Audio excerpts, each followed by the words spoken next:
Good evening, and welcome to another episode of Ether Tale Radio Theater. I'm your host, Scott Paulson, and tonight, Gabriel Pan is here. Hello. That's his mic check, because we're the not ready for airtime players. Amanda Qassar is here.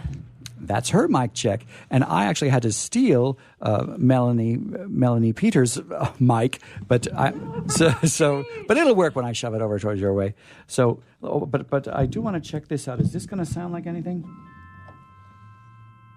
I'm not sure if Wade knows that I'm asking if.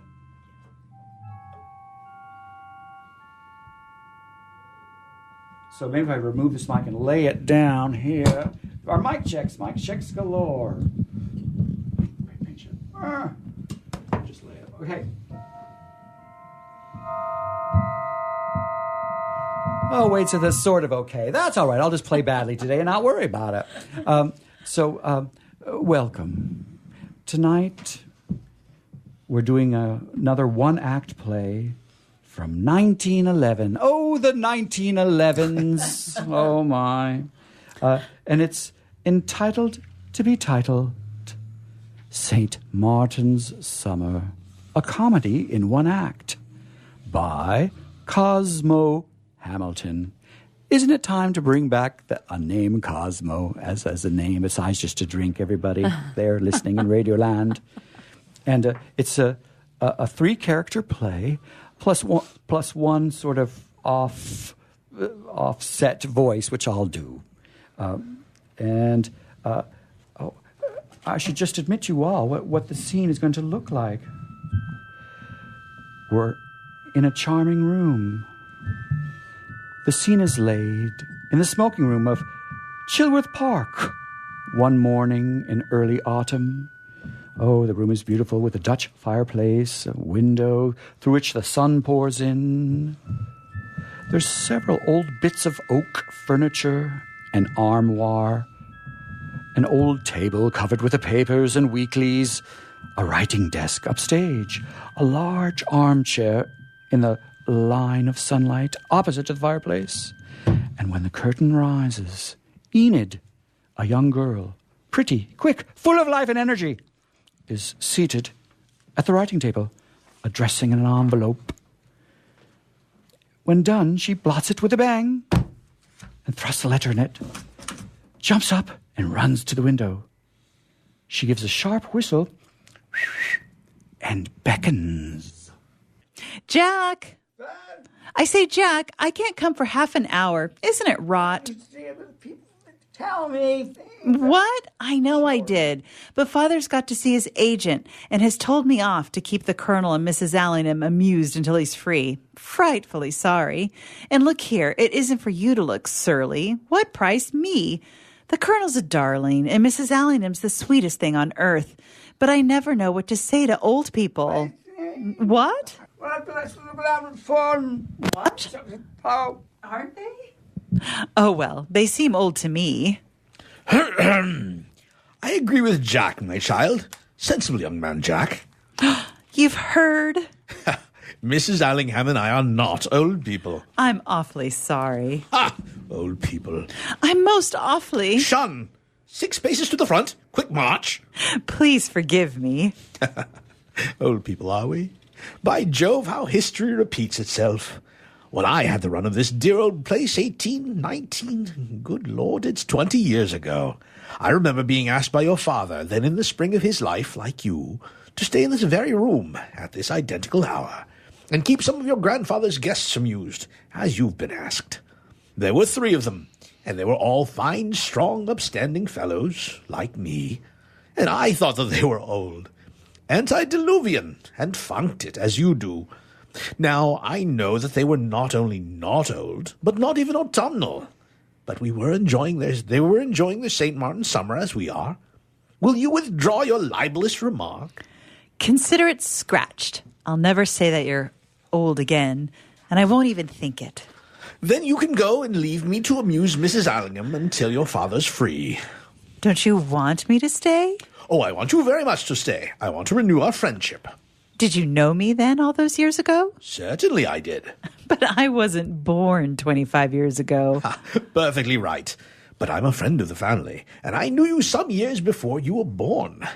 Do you want that letter posted? I was going to ask Jack. Jack, get on your bicycle and drop this letter in the wall 20 yards to the left of the South Lodge, please. Okay. And Jack? What? Enid has no further use for you for half an hour. Revenge! Do you mind my pipe? I'll light it for you. Ah, thanks. You're going to be useful as well as amusing, eh? Ashtray, matches, and Morning Post. Oh, I never read the paper. But you've been reading it. No. I was just looking at the headlines and hurrying on.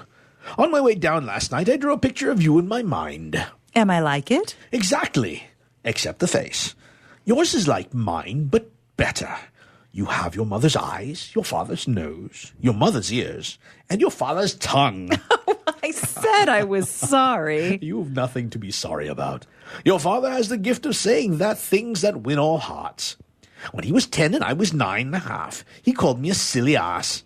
I gave him a hiding, and we've been pals ever since. Father's often told me of how you used to spend all your holidays here. Ah, dear old place. It's just the same. The trees are older and the bricks are warmer. And you're here. But it's none the worse for that. Well, thank you. Yes. All my holidays were spent here. Great times, my dear, great times. I shot over the covers and skated on the lake, basked on the tennis court, galloped over the turf. Birds nested. In every tree and hedge. Ratted. In every hole. Fished. Every inch of the stream. Prigged peaches. Heaps of times. Laid awake for the ghost. And shivered under the bedclothes. Then you did everything. Yes, every blessed thing. I did another thing, too. Do you know a beech tree 300 yards from the bridge? With initials carved on it. And underneath them a heart pierced with an arrow? You carved them. 3 weeks before I went with the regiment to India. It was a fine bit of work. The heart was as big as that. Now it's as big as this. No, not as big as that. Bigger. 20 years ago. I was very badly in love. She was a school friend of your Aunt Hetty's. A deer? No, an angel. Not tall, not short, just right. She had hair and a nose, 2 eyes and a voice, lips, hands and feet. Had she really? And I've never met any other woman in any other part of the world who had any of them. Oh, good heavens. Because I've known you all your life, don't think that that's any reason why you should pull my leg. I've never forgotten her. I'm still in love with her. Every time I've come home, I've tried to find her. I'm still looking for her. When I find her, I shall marry her. But suppose when you do find her, she's greatly altered. She couldn't alter. Would you know her at once? Instantly, anywhere. Did you propose to her? No, I hadn't the right. No money, no pluck, no practice. Then she won't have waited for you. Oh, good Lord, I'd forgotten that. And by Jove, I say, we're forgetting Mrs. Allingham. Oughtn't we be to me amusing her? I expect she's writing letters. Oh, I don't suppose so. A woman only writes letters when she wants to get out of an unpleasant engagement. Don't you think we'd better go find her? Do you like her? Oh, very much indeed. Immensely. What did you say? I asked if you liked her. Do I like her? Do I like Mrs. Allingham? I don't know. I believe I shall. She was late for breakfast and sat down with her back to the light. I liked the voice. It reminded me of... Well, hanged if I can remember. Let's go and fetch her. I'm certain I shall like her. Coming? Yes.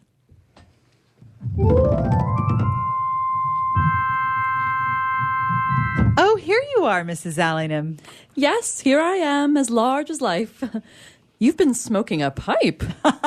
I wish I had. It was Sir Richard. Oh, of course. Ah, what a delicious smell. The smoke from a big man's pipe does more to make a room really comfortable than all the furniture in the world. Where is Sir Richard? Gone to look for you. For me? Why? Has he remembered that it's rather selfish to leave a fellow guest to her own devices so soon after breakfast? Yes, he said he thought you ought to be amused. He thinks he's going to rather like you. He won't be able to help himself. All big men like me. Rather, I was going down to the lake with a book, but when my left ear suddenly began to burn, I started out to find Dick. Dick? Who's Dick? The Dick, Tom or Harry, who was talking about me. You and he are old friends, I suppose. I don't know him a bit, but he knows me well. He hasn't been here since the year before I was born. Yes. It's 20 years ago. Did he say anything about being short-sighted? Not a word. Is he short-sighted? Most men become short-sighted after 20 years. Good heavens! Look at this gorgeous silver tobacco box. And the inscription, R.H. from V.S. Why, those are the initials carved on the beech tree. How do you know? I've known them all my life. Sir Richard was telling me about them just now. He carved them, you know. And what did he tell you about V.S. and the heart and the arrow through it? Oh, he was so very funny. Funny? He said she was the only woman who ever had 2 eyes and a nose and 2 feet in the world. Did he? Did he really? How nice of him. In fact, he raved about her. And yet, from his description, she seems to have been a very ordinary woman. So I should have thought, but he doesn't think so. He still loves her and is still looking for her. Why didn't he tell her so when he saw her? Well, he hasn't seen her yet. Then he is short-sighted. I suggested that she may have altered past recognition. Altered past recognition. It's only 20 years. Why, you're V.S. Oh, I'm sorry I said that. Oh, my dear. It's the truth. No wonder he's forgotten. The V.S. whose initials he carved. The V.S. he loved and whose love he won and never said a word to is the same V.S. in my heart, but no longer the same to his eyes. He'll never find the V.S. for whom he's looking. Time took her by the hand 20 years ago, and I don't want him ever to find V.S. of today. Let him live with his dream, and let me live with mine. After all, the arrow has been through the heart for 20 years. Oh, here comes the Colonel now. Quick, hide the box. There! I think that's all right now. It would have been a pity to have lost that box. I mean, brooch. I've made it quite secure. Not a word, you promise? I promise. Mwah. Oh, Colonel, don't stop smoking for me. Honestly? There's nothing I love so much as a pipe after breakfast. You don't say so. I don't mind confessing that I like a pipe all day long. Don't you find it rather bad for the teeth? For the teeth? Not a bit. I only draw the line at one sort of pipe. The clay? No, I think a clay is quite convivial. I mean, the conversational pipe. The pipe that wheezes like a poor old workhouse man. I think you're quite right. Dash it, what have I done with my tobacco box? I wouldn't lose it for untold gold. Is this it? Oh, thanks awfully. How do you like that mixture? I believe you think that Mrs. Allingham smokes a pipe. But don't you? I tried once. 20 years ago. I've never forgotten it. Oh, by Jove, you take a load off my mind. Jack! Cut away, my child. May I, Mrs. Allingham? Of course, dear. But don't let Jack cut your initials on a tree. Why? It's unlucky. Oh, goodbye. That's a funny thing. You should have said that, Mrs. Allingham. Oh, why? I've been thinking that it's an unlucky thing to do for a long time. Did you do it then? Oh, yes, in this park, 20 years ago. Can you remember doing anything so long ago as that? Rather. But why do you think it unlucky? Were they the wrong initials? VS may stand for very scratchy as well as very sweet. How did you know they were VS? I saw them on your tobacco box and made a shot at it. Am I right? Oh, quite right. But they stand for Violet Stanfield. Rather a pretty name. Oh, it's very nice of you to say that. Not at all. Was she a pretty person? She was never a person. I beg your pardon. It is rather a reproach to call a woman a person, isn't it? Almost as bad as calling a man worthy. They both suggest peppermint and cork soles. As a matter of fact, VS wasn't a woman either. Good heavens, what was she then? The most beautiful girl ever known. You were in luck. May I tell you about her? I shouldn't have thought there was anything more to tell. You wouldn't say that if you'd known her. I wish I had. I wish you had too. She would have done you good. Was she a lady doctor? Oh, good Lord, no. I mean, she was such a dear, such a gay, true, fragrant girl. Thank you. Why? It's good to hear a man say those things about a woman. I thanked you for all the other women. Were you engaged to her? Oh, no. No money, you see. Was she so mercenary then? Why, mercenary? But I suppose she could have gone without things for you. Ah, but a man's wife must dress. Naturally. Unless they have a bungalow of bark on a desert island. She could have made her own dresses. But my pay didn't run to the materials. If a woman really loves a man, she's ready to fight for her dress materials at summer clearance sales. I couldn't have asked her to do that, Mrs. Allingham. You don't know what you have lost. Don't I? 20 years of happiness. 20 years. You went abroad? Yes. India, Hong Kong, South Africa, Egypt. And she? Married, I'd heard, and went to live in Australia. You never spoke. Oh, no. So that she wasn't to know that you loved her? Well, I cut our initials in a tree and carved an arrow through a heart. Yes, her heart. No, it was meant to be sort of a joint heart. Is she alive? Of course she's alive. I beg your pardon. Even the most beautiful girls ever known haven't the gift of perpetual life. Ah, yes, you gave me a shock. I'm sorry I barked like that. Not a bit. I like you for barking. Why don't you try and find her? I am trying. She may be free. Yes, she may be free. But suppose she's forgotten. I refuse to suppose that. It's very kind of you to be so sympathetic. Oh, no, not at all.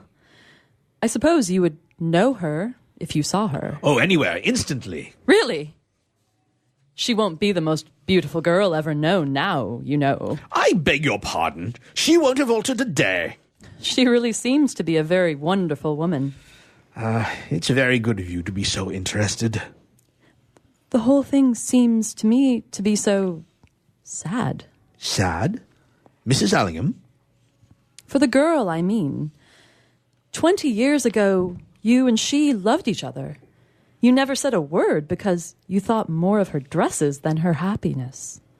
But she knew that you loved her because you carved her initials on the beech tree and drove an arrow into a heart.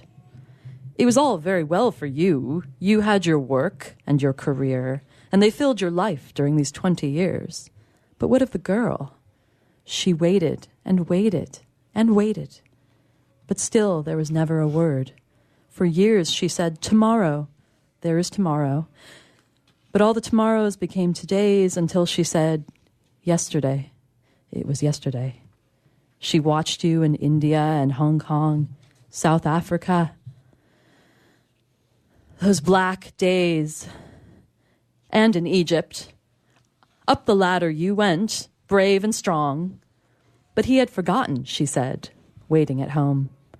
Then she had her black days and met the angel of death upon the threshold and saw him take away father and mother.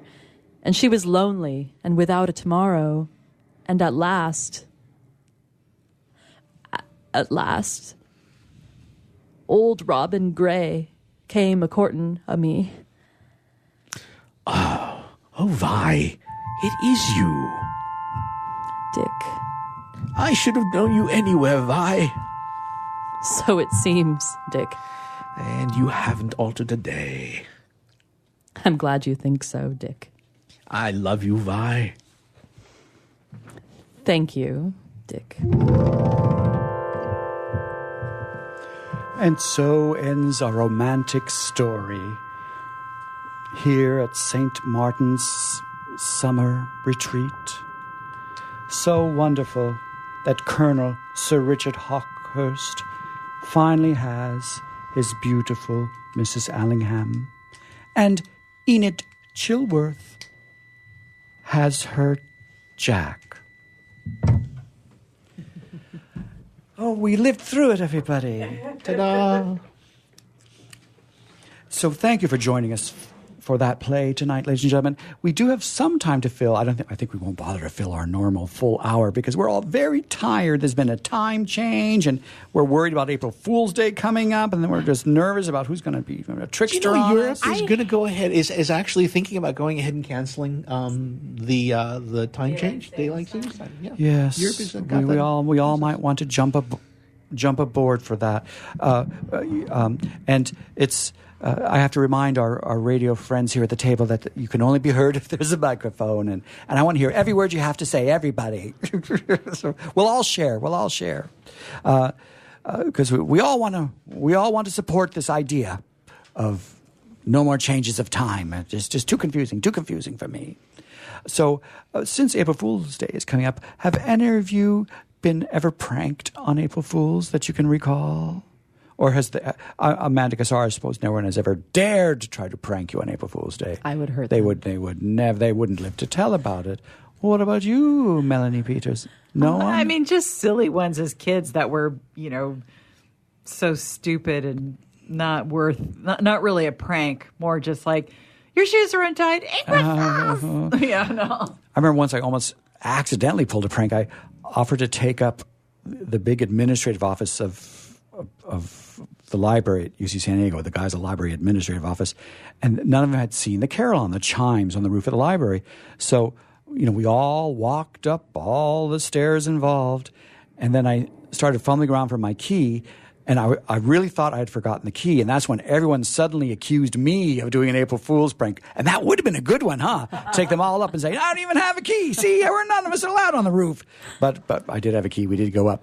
But it was one moment in time where I couldn't decide, should I go for it and pretend it was a prank? No. We actually did go through with it and saw the beautiful chimes atop guys at the library and played a little song for the people down below. Gabe, what about you? No April Fool's pranks that you know of? Nothing that's really memorable. A really good prank has to go ahead and be a little planned, I think. There has to be some sort of preparation, some sort of thought into the good ones.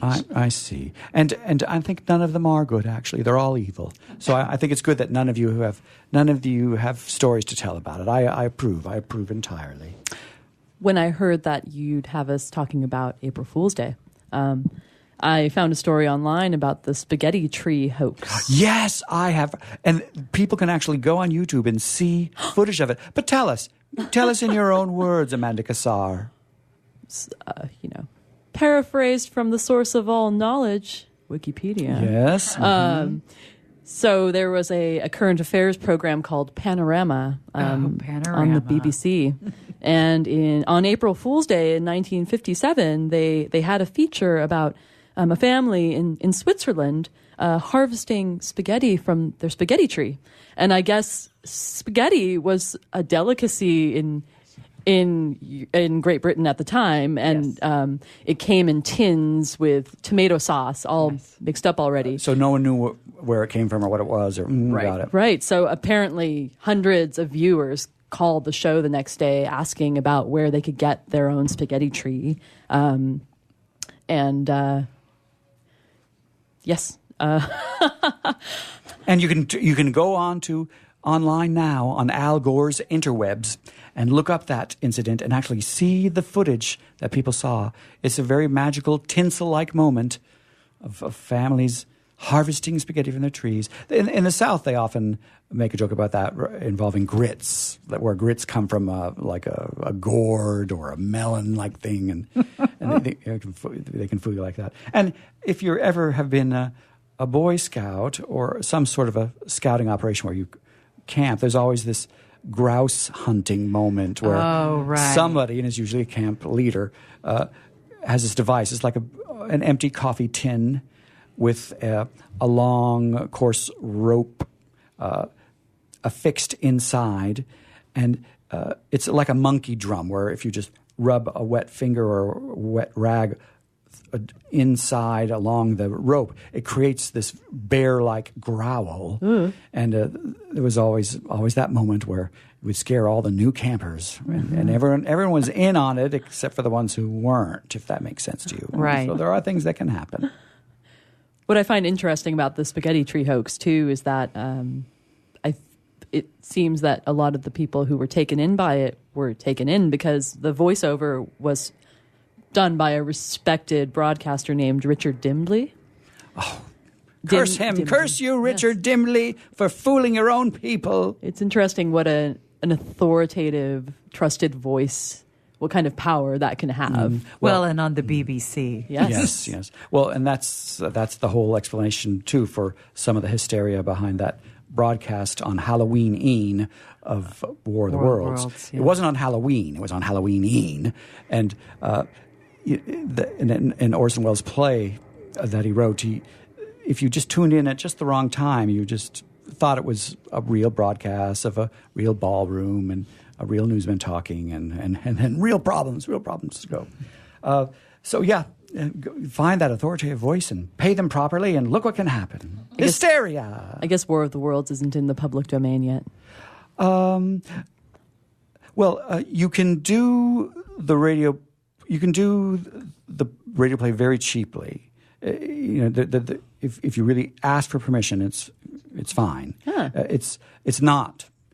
But if you ask, both situations, it's not. But if you ask, and the book, we're talking right now about a play, if that's okay, and if it's very inexpensive. You just have to know who to call. That would be fun. But people forget and they assume, and that's a bad idea. It's been such a long week. Tomorrow's a holiday for many of us. It's very, very excited. Cesar Chavez Day. Yes, and there's a lot of activity going on at Chicano Park that maybe we should all stop by this weekend. Cool. Melanie, I think your husband actually makes sure to set up some very good things online for that. There's a special table that the UC San Diego Library has there where you'll be able to access some of the wonderful online collections that celebrate Cesar Chavez and his life. Yep. Yes, so he works very hard, your husband. Now, let me just tell you that. What does he do? Well, you know better than I, Melanie Peters. Do I? Though? Yes. Well, it's one of those jobs where if you knew everything, they'd have to kill you, I suppose. But he's makes sure that some of those spectacular collections that can be online become online. And he works in the special collections program or library. Yeah, they kind of, Yeah, well, he works in special collections. We'll talk about that another time. And one of the many things that he does is he curates web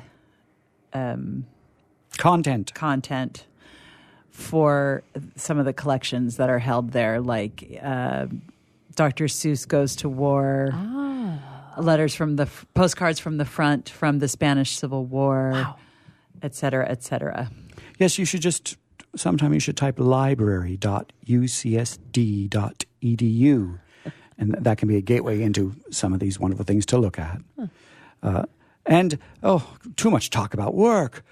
Maybe now it's time to start flailing our arms so that we can drop a hint to Wade that we want to sign off early tonight. And we're going to just tell everybody that you should spend this potential 30 minutes of dead air time to meditate. Meditate upon the wonderful life of Cesar Chavez and how much he's done for all of us here in California and elsewhere. Meditate on that, would you? Oh. And in all sincerity, that's what we're doing. Good night, everybody. Thank you for joining us. Good night. Thanks all. Good night.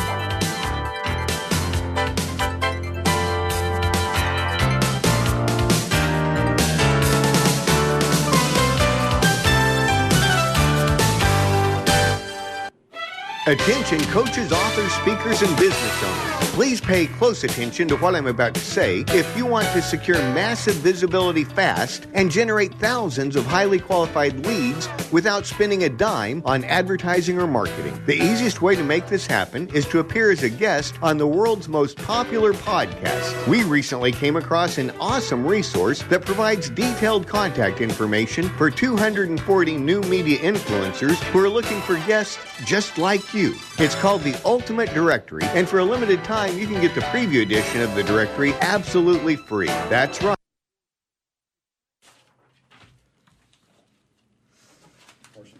Gosh, okay. That was quick. Yeah, thank you for coming. Yeah, you sorry, did a that great was- job. No, you did a great job. Okay. You were good. Are you ready, Scott? Oh, yeah, because I only have to yell and scream. Okay, so hang on. Let's wait. Let's let people exit, or whatever they want to do. Whatever they want to do, let's let them do it. Yes. Thank you. Bye, guys. Should I collect all this? We'll get it later. We'll get it. Okay. I'll take these, though. I need more spaghetti hooks. See you guys next time. Bye. Jack! I say, Jack, I can't come for half an hour. Isn't it rot? That's horrible. What? I know I did, but Father's got to see his agent and has told me off to keep the Colonel. Can we start again? Of course. Sorry. Same thing. Okay. Jack! I say, Jack, I can't come for half an hour. Isn't it rot? Tell me. What? I know I did, but Father's got to see his agent and has told me off to keep the Colonel and Mrs. Allingham amused until he's free. Frightfully sorry.